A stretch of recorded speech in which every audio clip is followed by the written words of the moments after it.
Good evening, everyone.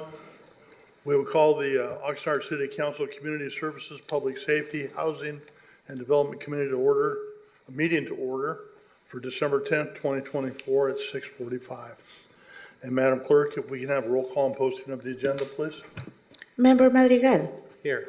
Member Zaragoza. Here. Chair McDonald. Here. The agenda for this meeting was posted on the City Hall Bulletin Board on December 3rd, 2024. Thank you very much. If you would all rise and join me in saluting the flag of our nation. I pledge allegiance to the flag of the United States of America and to the republic for which it stands, one nation, under God, indivisible, with liberty and justice for all. Thank you all.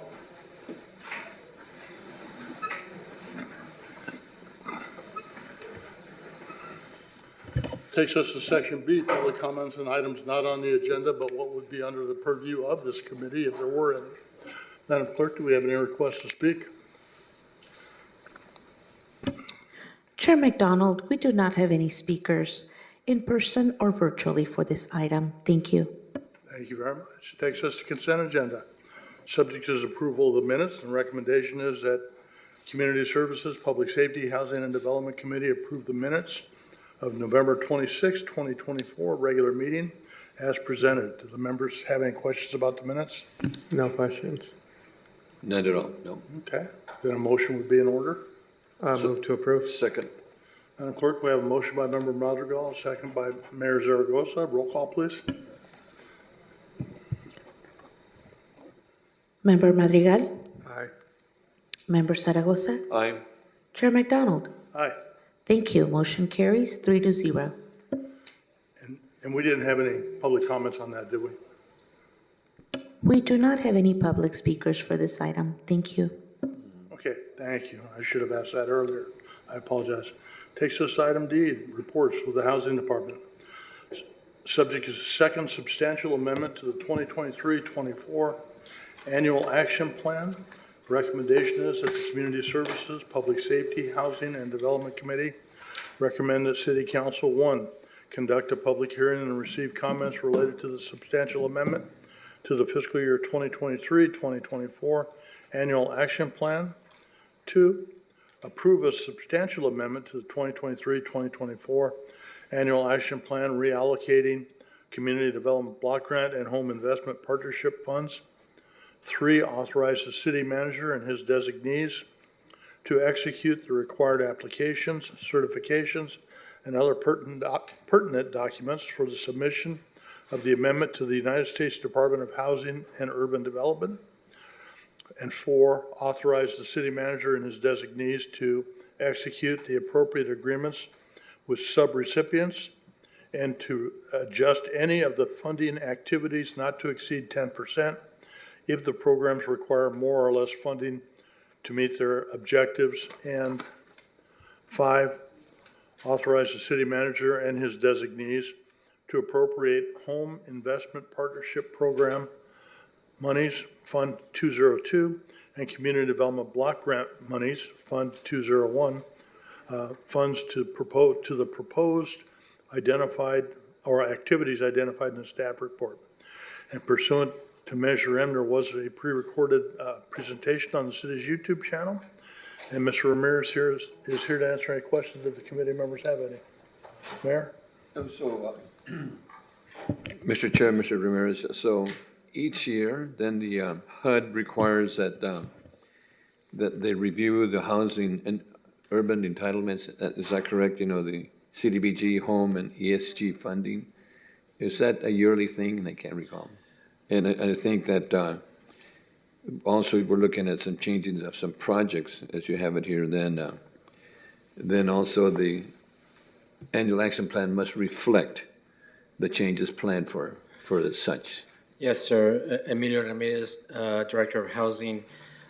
First of all, yes, the city does receive an allocation of grant funds from HUD every year. And every year, in order to receive those funds, the city is required to adopt an action plan annually, and it dictates how we're going to use those funds.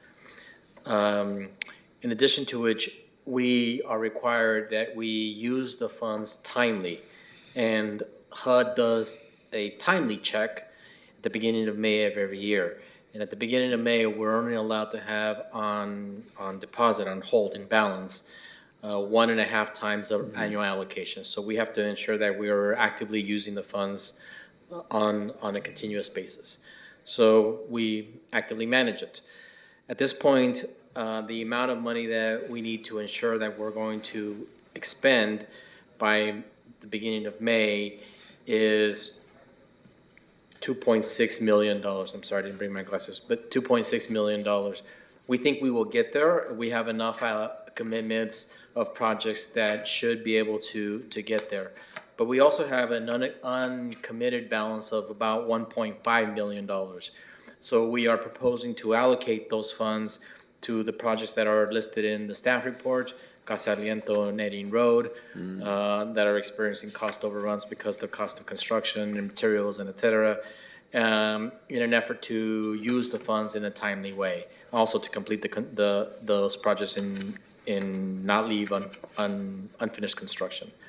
But we do not expect to have a concern of unexpected fund balance.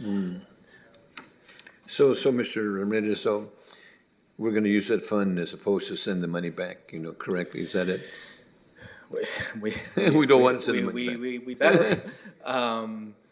So yeah, we don't want, the last thing we want to do is send money back to HUD. So we want to spend it locally, and every other year that we've run into a situation, we've succeeded in expending it, even if we have to identify a last-minute project. But those fundings are for projects that are needed in the.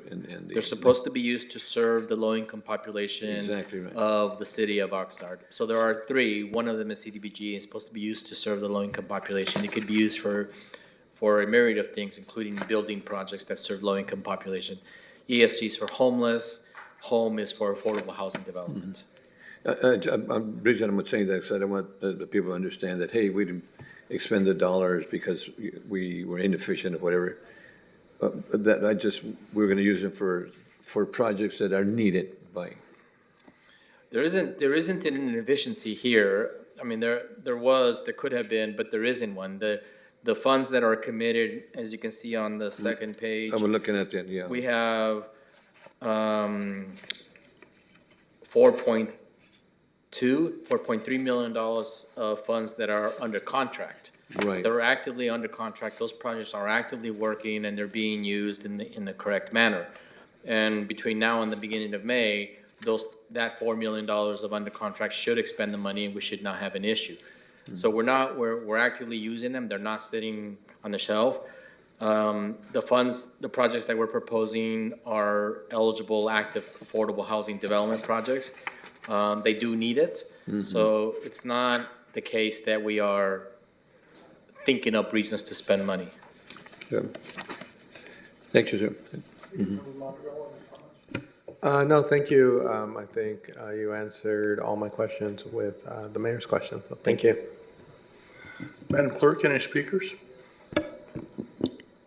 Chair McDonald, we do not have any speakers virtually or in person for this item. Thank you. What's the pleasure of the committee? Move approval. I'll second. Madam Clerk, we have a motion by Mayor Zaragoza, second by Member Madrigal. Roll call, please. Member Madrigal? Aye. Member Zaragoza? Aye. Chair McDonald? Aye. Motion carries 3-0.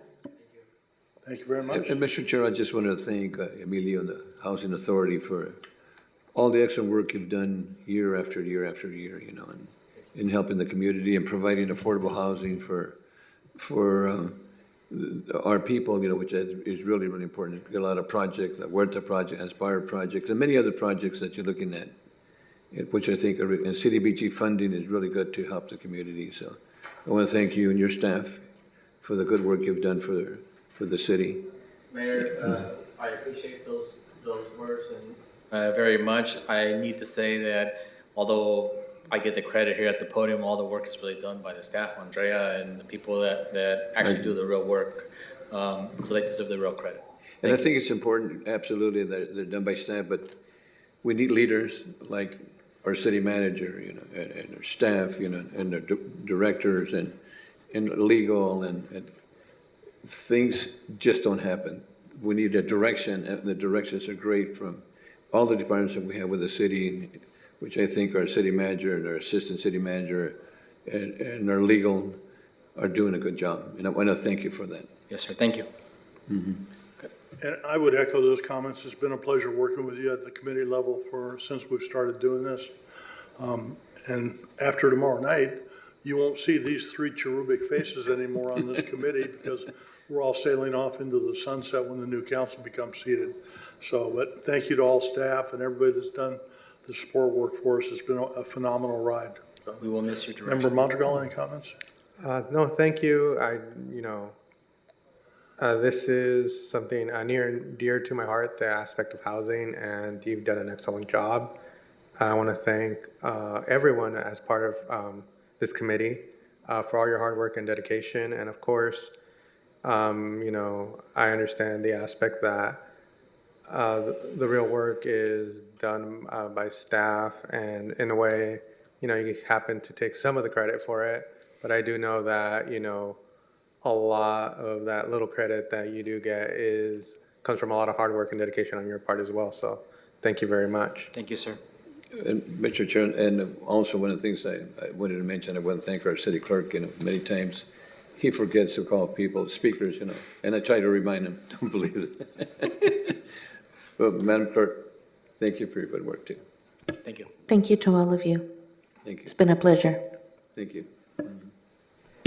Thank you. That takes us to item E. Any items for future agendas? None on my part. No. No. Hearing none, that takes us to item F, adjournment. We are adjourned. Have a good evening, all.